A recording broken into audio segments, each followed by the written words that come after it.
Hari ni kita tak pakai lada, tapi nak pedas, puan campak aja cili padi. Bila nak makan, tengih je cili padi tu. Ya.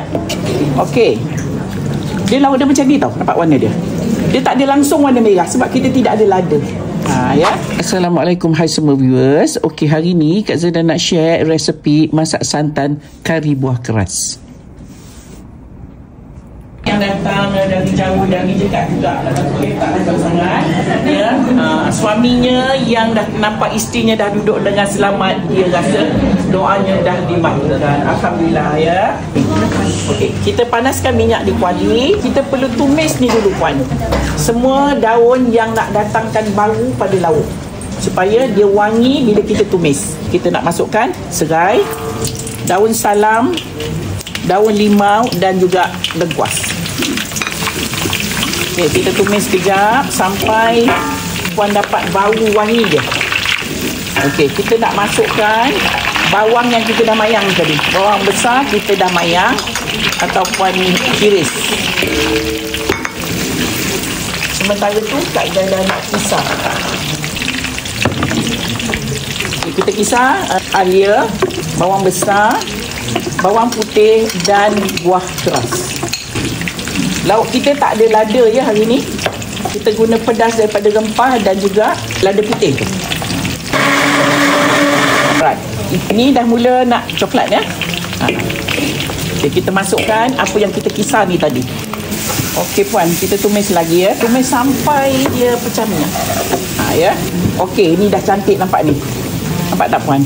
Ya, dia dah cantik. Dia dah kering lah. Saya dah kecilkan api. Saya nak masuk ini dulu. Saya tak bancuh dengan air.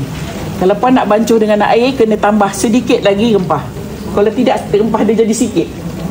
Bancuh dengan air. Okey. So ni saya nak masuk sekarang. Saya kecilkan api dulu. Kita tak nak terlampau panas minyaknya. Saya nak masuk rempah kari, jintan manis dan juga serbuk lada putih. Lada putih ni dia mendatangkan bau nanti pada lauk puan. Kita jarang masak pakai lada putih. Kita selalu pakai lada hitam je kan. Cuba lauk ni ya. Okey, kita masuk, kita tumis-tumis kejap. Okey, Kak Zaida nak masukkan air. Jadi saya ambil air dia. Okey. Kita tunggu dia pekat sikit dan kita akan masuk proses air 3 kali. Okey, kita nak masukkan serbuk kunyit. Kak Zaida masukkan serbuk kunyit dulu. Okey, kita dah masuk kunyit, serbuk.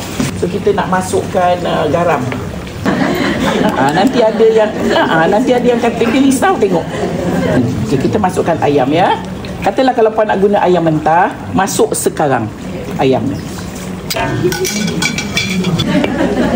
Okey, kita balik-balik kita dah masukkan ayam dalam rempah ni, kita balik-balik. Kita masukkan air asam jawa.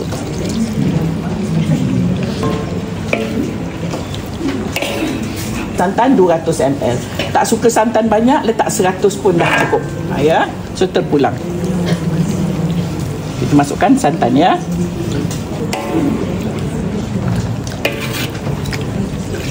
Hari ni kita tak pakai lada, tapi nak pedas, puan campak aja cili padi. Bila nak makan, tengih je cili padi tu. Ya. Okey. Dah pun siap lauk kita.